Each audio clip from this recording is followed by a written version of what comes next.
I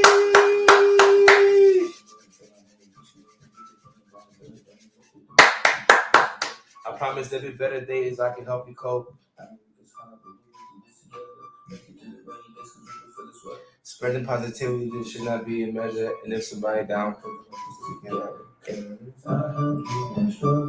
sometimes I struggle too.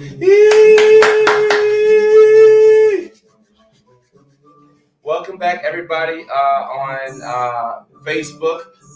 People on LinkedIn, YouTube, Twitch, Twitter, my people on TikTok. Welcome back to the late night show with Dr. Kojo.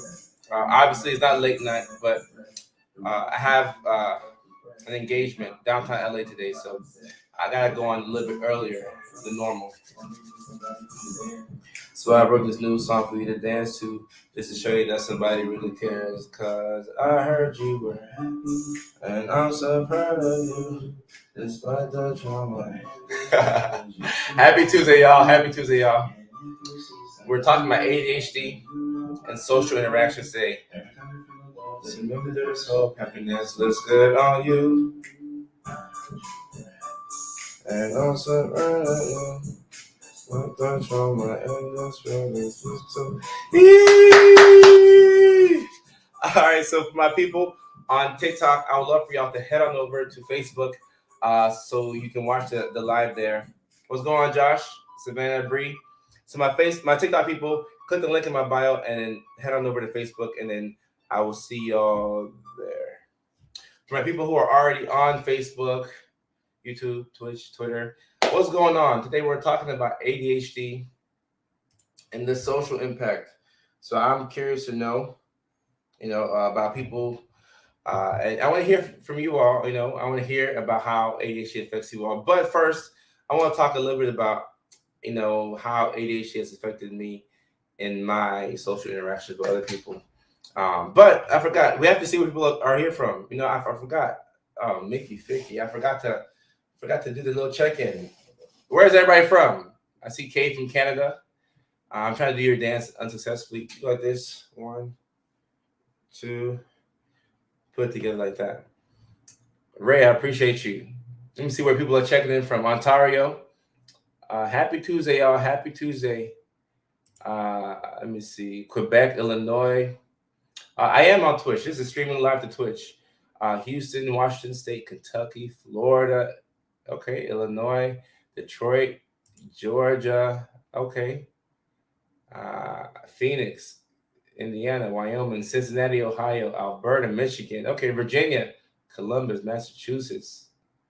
Awesome. Dallas, Fort Worth, Memphis, Tennessee, New York City. All right, so we have people from all over the country, people from outside the country. And, talking about ADHD in a social setting, right? Look, there's a million different ways that we can take this, right? This conversation. And it's funny because I believe that having ADHD could make you more prone to bullying, right? Because you're already struggling with your self-esteem. You're already struggling with, fitting in with peers. So if you feel like an oddball, you feel like you're awkward, depending on where you're at, right? If you're a 7th grader, you might feel like the kids are picking on you because you're just a little bit different from the other kids. Not that you're better or they're better, but you're just a little bit different from the other kids. So you could be, more prone to bullying. And even in the workplace, right? You could be more prone to bullying as an adult, right? And, when you're in the workplace and you're being bullied, it's not like your boss is like, doing this to you or like, putting something in your food in the fridge. But it's just the subtle things that kind of like, chip away at your self-esteem. So when it comes to ADHD and, how people interact socially, of course, if you have been following my channel, right, then you don't know about, well, you might know, but I talk a lot about ADHD and its cousins, right? So, when you go back home for Thanksgiving and then you see your cousins, you're so happy to see them. You may not have seen them for a long time, but when you get up with them, it's like you never missed a beat, right? So with ADHD, you have, it has its own cousins and siblings that, sometimes when the ADHD comes to the party, you'll see some social anxiety. You might see eating disorders. You might see issues with your self-esteem. You might see depression, you might see body dysmorphia. And these are all potential cousins of ADHD. So they all kind of come together to try and ruin your life, right? And they were ruining your life at one point, but then you somehow stumbled upon my channel, and now we're going to work it through, right? So it's not going to be that big of an issue. Hopefully, because you found my channel and you took the steps necessary to improve your life. Whether that's finding like professional help, which I always recommend, and just following people and things that make you feel better. But with ADHD, you have all these different cousins, right? Or in the medical world, we call it comorbidities, right? So these are co-occurring conditions that you might have along with ADHD, right? So I talked about how women with ADHD could be more prone to eating disorders, anxiety, depression, frustration, stress, right? So when you have all these things, then you realize that ADHD is not, for the most part, sometimes it's not just a standalone thing, right? It's not uncommon to have somebody who has ADHD and then something else, right? So if you never think about it, right, and you're like, okay, I just have ADHD, right, and you're trying to handle that, that can be its own challenge, right? But more than likely, if you have something else along with ADHD, you have to handle all these things together, and this can make it difficult for you when you go into, you know, the real world, right? And you're handling your affairs. You're talking to your friends, family members, coworkers, your loved ones, because the way you are socially might be different from other people. So it's all about creating a safe space to where you can be yourself and you don't get like dinged, for the things that you do. And everybody, no, even without ADHD, we all have our own little, idiosyncrasies, right? Things that kind of make us unique. But with ADHD and then sometimes with the social anxiety that might come with it, it might make it hard to go out there and to make friends and to meet people. And, for me, it's interesting because people, and I'll go on my little rant, my monologue, and then I'll open up the floor and I'll start to read some of you all's comments. But it's funny because right now at this stage in my life, I'm probably the most confident that I've ever been. And it's not because of partly because of the followers and all that stuff, the success. Yes, but the majority of my confidence comes from being able to do things consistently over and over and seeing improvement, right? So even going live on here on Facebook, right? I came up with the idea. I told my team, hey, I want my own show. Let's call it Late Night with Dr. Kojo, and let's talk about mental health, and let's talk about other topics, and let's make it fun, right? So when I came up with the show and I said I'm going to go live Monday through Thursday, every day, 6 p.m. PST, 9 p.m. on the East Coast, right? Or on days like today, we'll bump it up so that way I can stay consistent. I have been consistent with this show. I have not missed a single show. And I'm sure life happens. I might miss a show at some point, but I have not missed a single show in 5 weeks. That makes me feel like a rock star, right? So sometimes confidence doesn't come from looking good or having a lot of money. Just doing things over and over with consistency can boost your confidence, right? So for me, I feel like I'm the most confident that I've ever been in my life. Not too confident, like not too arrogant or delusional, but I feel fairly confident that I can bring things to life, right? My content, with my show, whatever. But every now and then, right, when I go into different spaces, I can still hear the voice of like, 8-year-old me, right, in second and third grade, who's a little unsure of himself. Believe it or not, sometimes I'm like, I don't know if I belong here, right? I might go to for example, I got this YouTube event tonight. I might go to that YouTube event, and then I have my 2.5 million followers, and I see somebody with 10 million followers, and I'm like, do I belong here, or am I good enough, or am I supposed, like why am I here, right? Those are normal things that I might get, but the moment that those thoughts come into my mind, I shut it off fast. I ain't got time for it. I'm not gonna listen to it. Like I'm gonna use the positive thoughts in my head to drown out the negative thoughts. And it's funny because I was on TikTok before I came out here, and somebody was talking about intrusive thoughts, and how to deal with them. And it is important to know that you are not your thoughts. Your thoughts are one thing, and then you're another thing, right? You might have these thoughts, but you don't have to believe what the thoughts are saying about you, right? But if you have ADHD and you're stuck in an environment where, first of all, you might not know that you have it, so you might be undiagnosed, right? That you might not have the proper support system around you, all right? And then on top of that, because the people that you're around don't understand how life is like for you, they're saying things that are low-key hurtful or blatantly hurtful, but you're like, you're just playing it off because you're like, oh, that's my friend, that's my mom, that's my dad. But these people are saying things to you on a daily basis, and every single day, it chips away at your confidence. It chips away at your confidence, and it makes you feel a little worse about yourself. And then when you go out there, socially, then you don't have that aura of confidence because you're kind of like waiting for. And this is more so probably a social anxiety thing, and we'll talk about social anxiety like on its own, right? But if you have the ADHD with the potential rejection sensitive dysphoria, where you feel things more than the average neurotypical person, right? And then you have social anxiety on top of that, then you're living in this world where like it's you versus you, and then you prevent yourself from going out there making those connections with people that could be lifelong friends. You're preventing yourself from going on that first date with that person who could be super cool, and you're kind of talking yourself out of these things. So that's where you have to have a safe space. And even for me today, right, like when I'm hanging out with friends and family members, I'll do things that will be low-key weird, but then my friends are like, oh, this is Kojo, like this is Kojo, this is how he is. So I have a safe space to be myself. And what I have is what I want y'all to have. So you don't have to switch up how you are, right? Like, I think it's a beautiful thing when you're living life the way you're living, right? And then you're accepted for being the person you are without having to make any type of changes. That's a beautiful thing. So that's what I want, people to, to work towards. And that's my goal. And now I'm going to stop talking because I've gone on a rant, but I had to get those thoughts out. And Ashley says, people are weird regardless in the new way because of COVID lockdown. I think,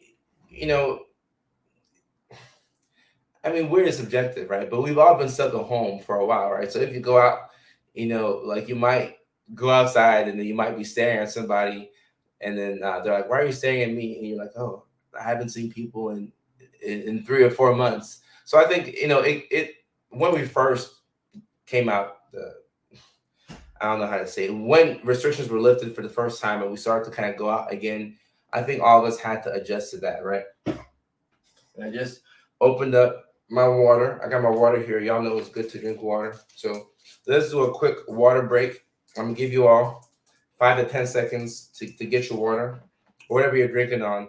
Get your water so we can do a quick little water break. Lisa says, embrace your weird. I like that, Lisa. And then embrace other people's weird, right? Like nobody is like who's the smoothest person out here? I don't know. I can't tell you. All right, at this point, everybody should have their water with them, right? Time for a water break, right? 3, 2, 1. Cheers.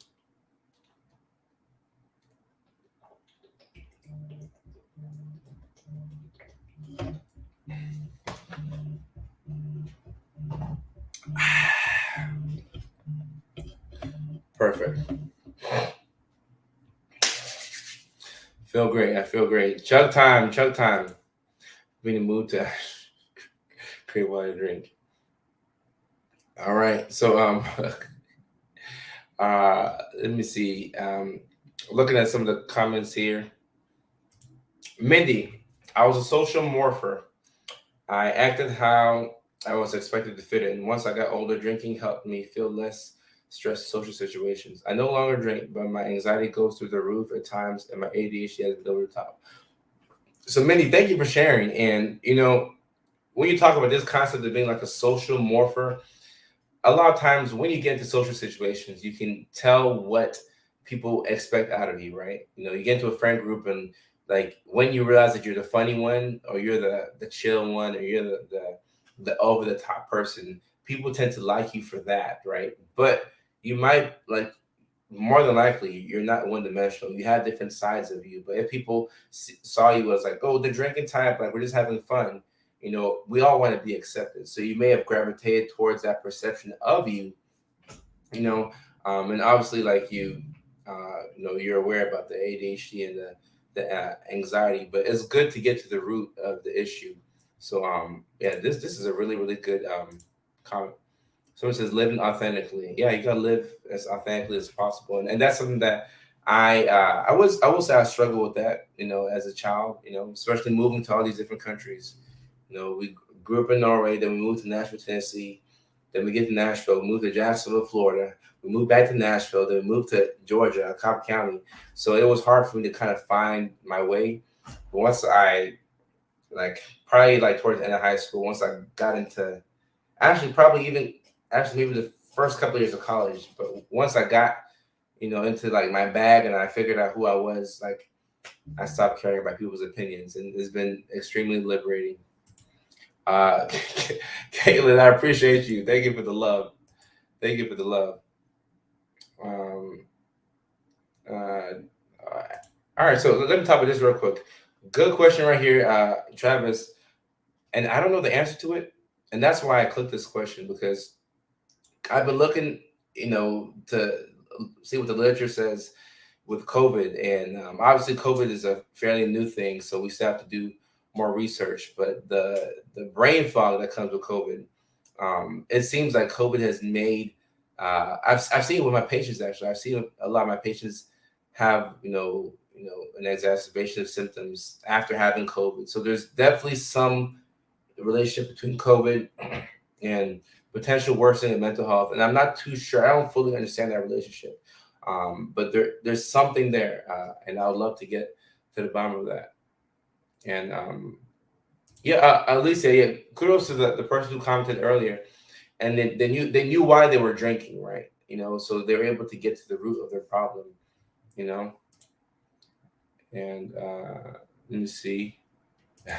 Francis, I appreciate that. And it means a lot. And let me answer this real quick. So ADD is, an outdated term, and when people say ADD, they're more than likely referring to the inattentive type of ADHD. Simple question. But yeah, so let me answer this real quick. So I'm in Los Angeles, California. I'm not seeing patients currently in California. I've seen patients in about 4 or 5 different states, and I cut it back to just one state, because as social media is evolving, it's hard for me to keep up with patients and social media. And keep in mind, you cannot half-ass when it comes to a patient. You just can't, because that's somebody's life. So I take my work seriously. So I see patients 2.5 days out of the week, but it's currently just in Virginia. I still have my Virginia license. So my mental health at work. Yeah, look, that's definitely a thing, and I don't want to get into the whole COVID conversation because it's evolved, beyond just medicine. But you can get COVID and then you can recover from it and live your life. But sometimes some people have to deal with the aftermath, which can be just as potentially devastating.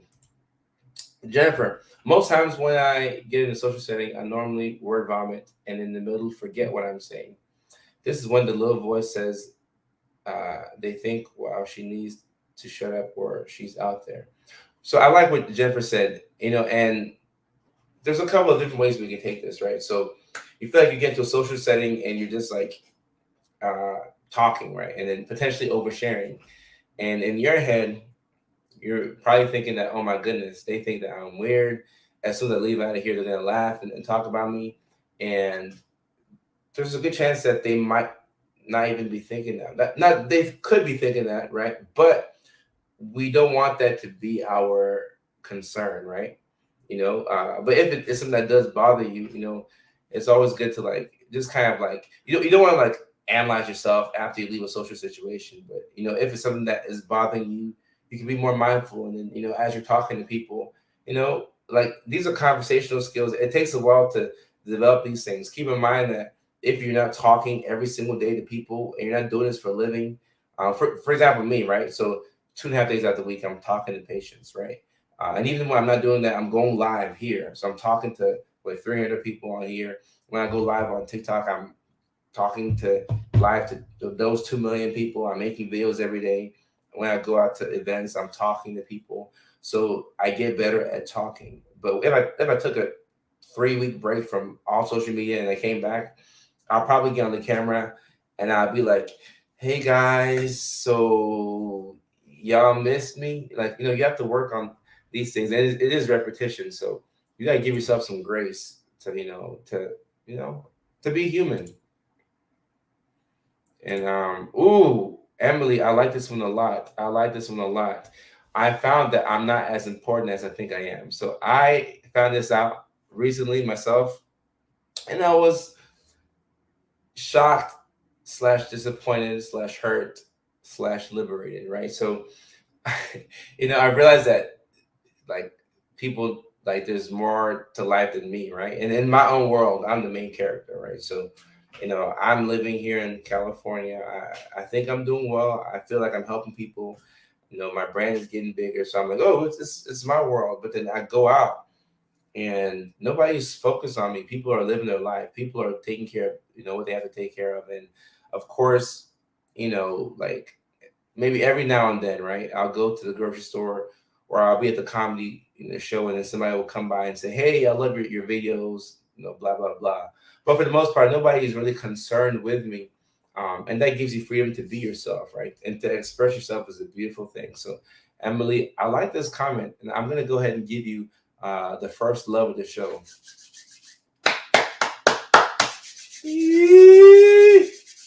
I like that one, Emily. I like that.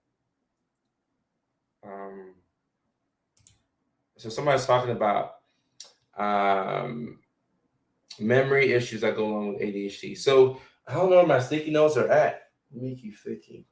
I don't know where my sticky notes are at, but with ADHD, you might struggle with like working memory, right? So that's like, the best way to say it is like you go in the kitchen, right? And you meant to get the peanut butter and you want to take the peanut butter to the dining room and then put it on the sandwich, right?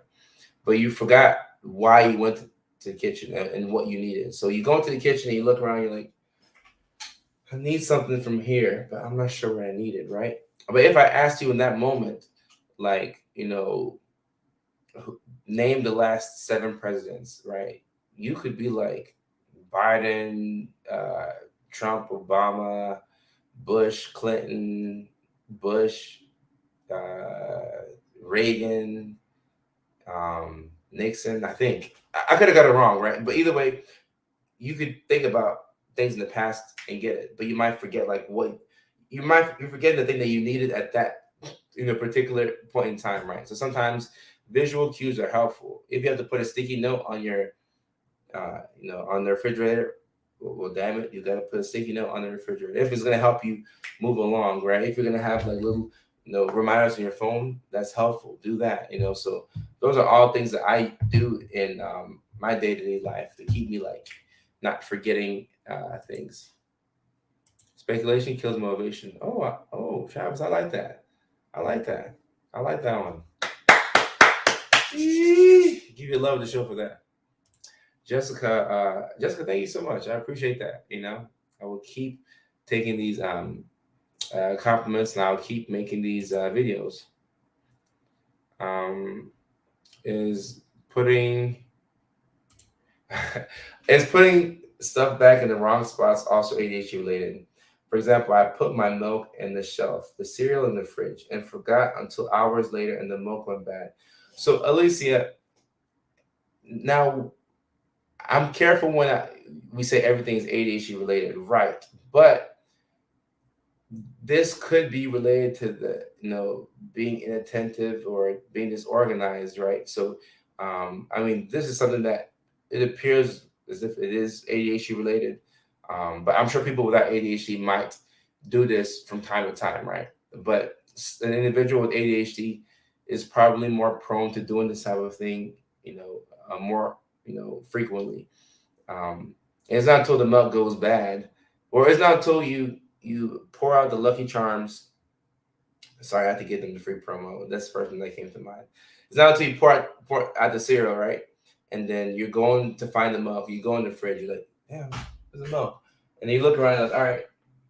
And then you're like, okay, let me trace my steps. And then you look in the pantry. You're like, I'm not sure why I'd be here, but let me just check. And then you look, and then the milk is there, right? And it's bad, right?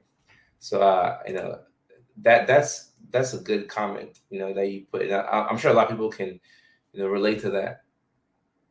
I don't even know who's president. When I was born in 1992, so who was president in 1992?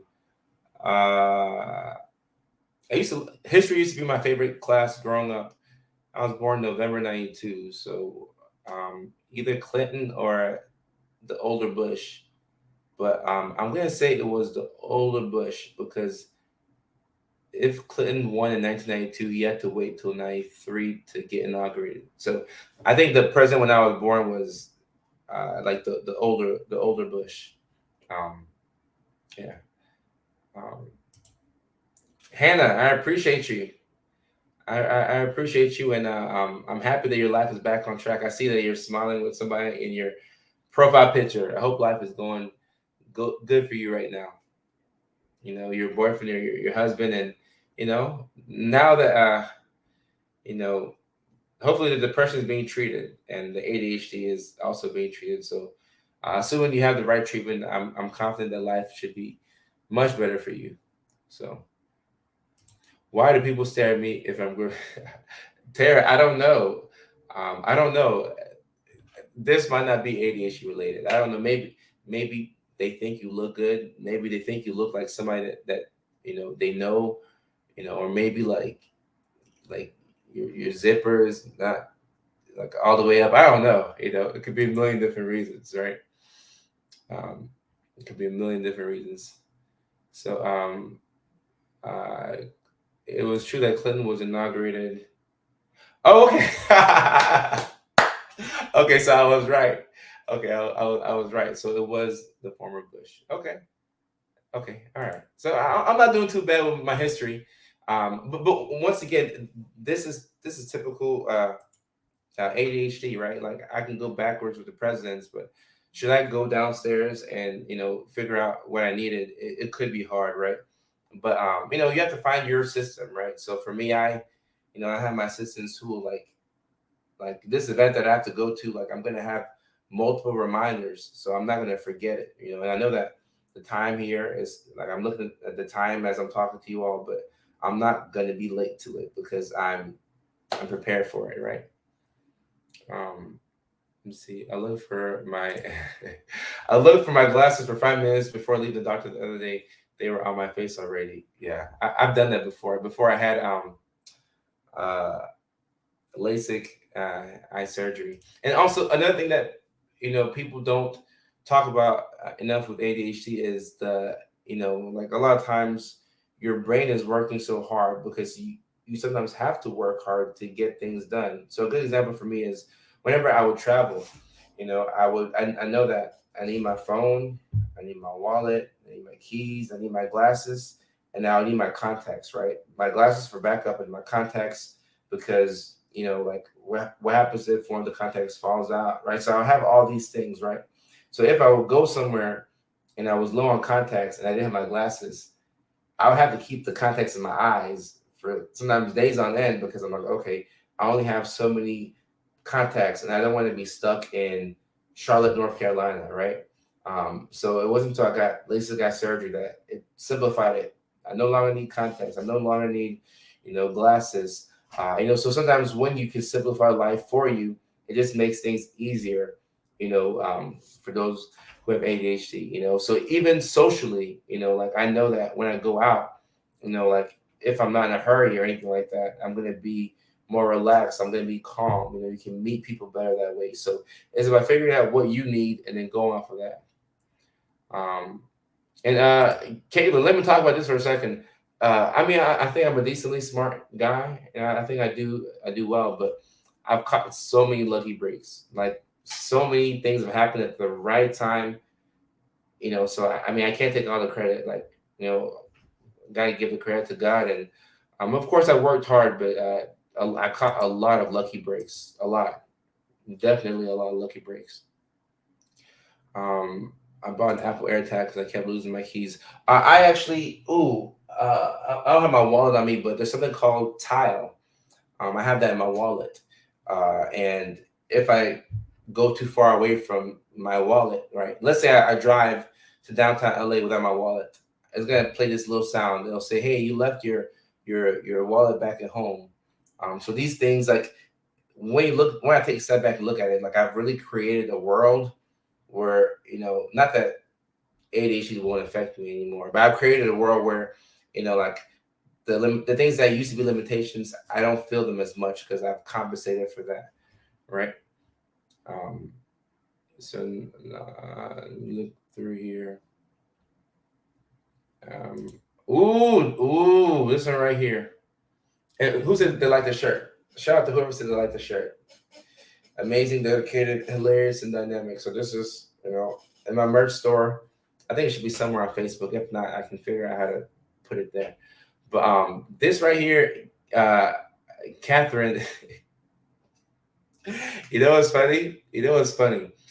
Um, I I saw her comment and I wanted to click it and I clicked it. My longest, I think my longest relationship was with somebody who also had ADHD too, which is interesting. I'm gonna have to do some reflection and look into that.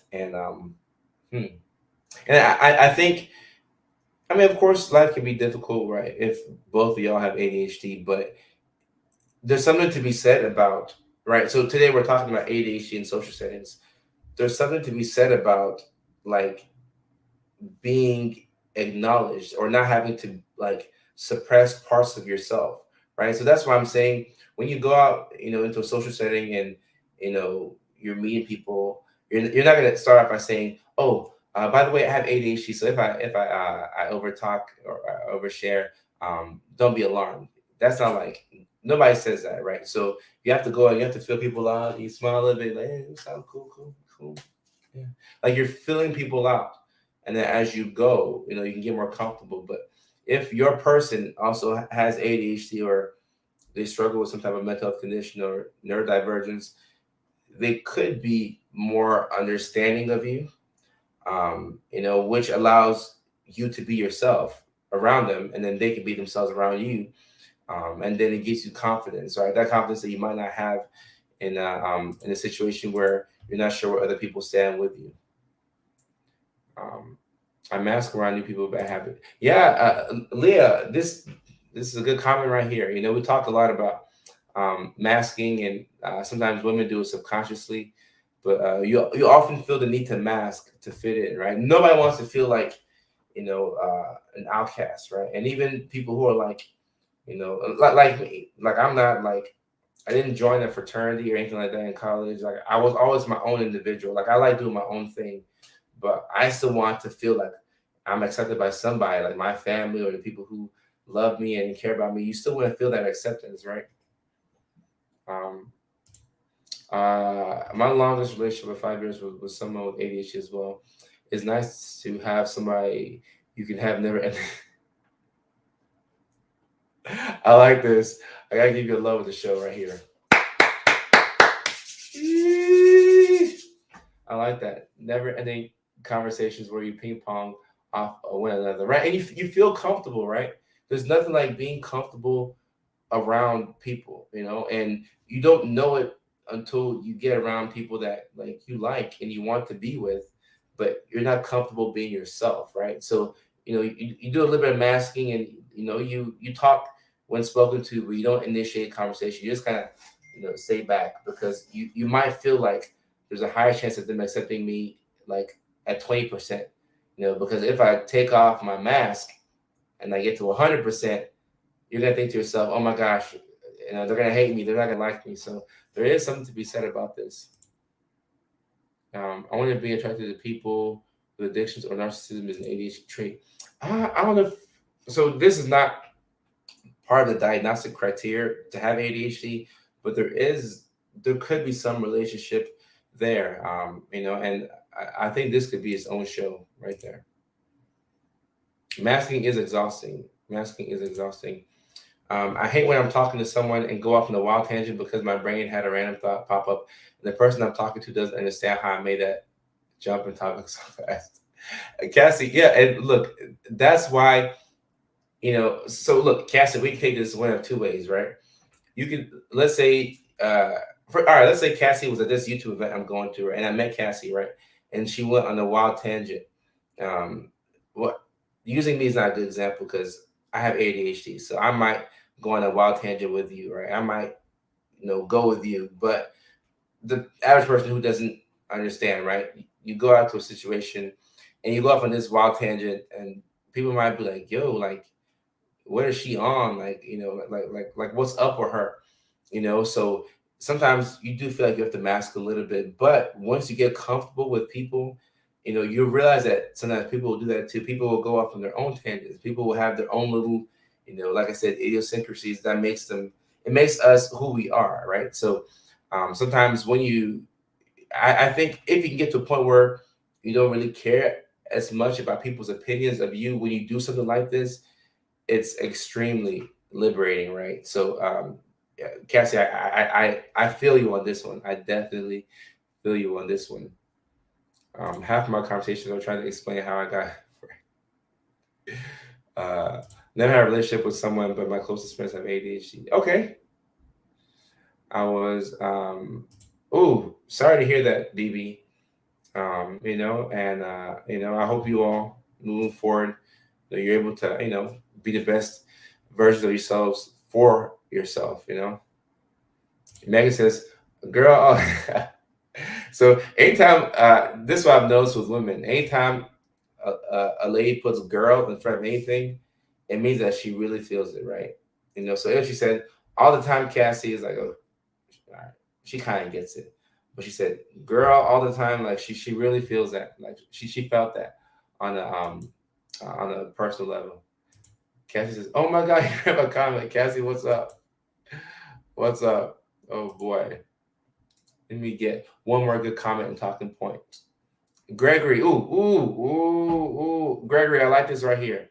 This might be like a good ending talking point. So Gregory says, "Thank God I learned to embrace my ADHD instead of running from it." So Gregory, I gotta give you a love of the show. So, you know, until like recently, right? Because I know, because I'm a professional, but I did not know how little people knew about ADHD until I started to like post online, right? And then I would see people's comments and feedback, and I would say, "Oh wow, people did not know this." And a lot of people do not know that for the majority of people with ADHD, you're probably not gonna grow out of it, right? And if it gets better as you get older, sometimes the inattentive symptoms still stay there, the disorganization, the distractibility. Sometimes that might still be there. The hyperactivity, the hyperactive slash impulsive side may tend to fade away as you become an adult, but the inattentive side kind of stays there for a lot of people. So if that's you, right, and you're an adult and you're living your life, we have a couple of options, right? Of course, I always say that, like, this is great. I think what this is doing, like, if you enjoy my content and you watch my videos and you watch my lives, is giving you validation, right? And that validation could do wonders for you, right? But I do understand that there's this Facebook or YouTube, like this is a online platform, and because I'm not, board certified in you all state, I can't give you all medical advice. So at some point, professional help, in my opinion, is warranted. But even this right here is therapeutic, right? But when you have adult ADHD, like you got a couple of options, right? You can be in denial, and if you're at that stage, like no need to like make fun of anybody. You accept people where they're at. But if you can get to the point where you've embraced it and you're like, all right, I have this thing, I'm not gonna run from it. I'm gonna put myself in the best possible position to thrive with ADHD. Then you can do almost anything, right? Then you could use your hyper focus to get things done, right? While having people who keep you accountable, and they'll say, "Hey, Greg, you haven't eaten. It's 2 p.m. Go get some Nutella, put it on, some bread, and get something to eat. Go get you a Chick-fil-A sandwich, with the large." Well, I don't eat Chick-fil-A anymore, but you get the point. So when you embrace it and you're not running away from it, it's almost liberating, right? And that's what I've done, for me. And I could get 10 million followers by the end of the year. ADHD is not going to go away, right? So I have to figure out how to live with it, right? And one day I'm gonna be. I would think, right? One day I would think that I'd be married with kids, right? And little mini me's that look like me. And at some point, I'm gonna have to account for what's my plan for marriage with ADHD. Like, how will I approach this, right? How will I approach being a parent with ADHD and having all my different businesses, right? So I figured out my system now with my assistants and my housekeeper, like therapist. I have like a good system for me to thrive. So I feel like I can take off and I can keep making great content. I can keep doing my thing for y'all. But as life changes, you have to, rededicate yourself to understanding what's going on and figuring out what's going to help. So when you can embrace it instead of running from it, that could do wonders for you, Greg. So, and there's still some shame that goes along with it.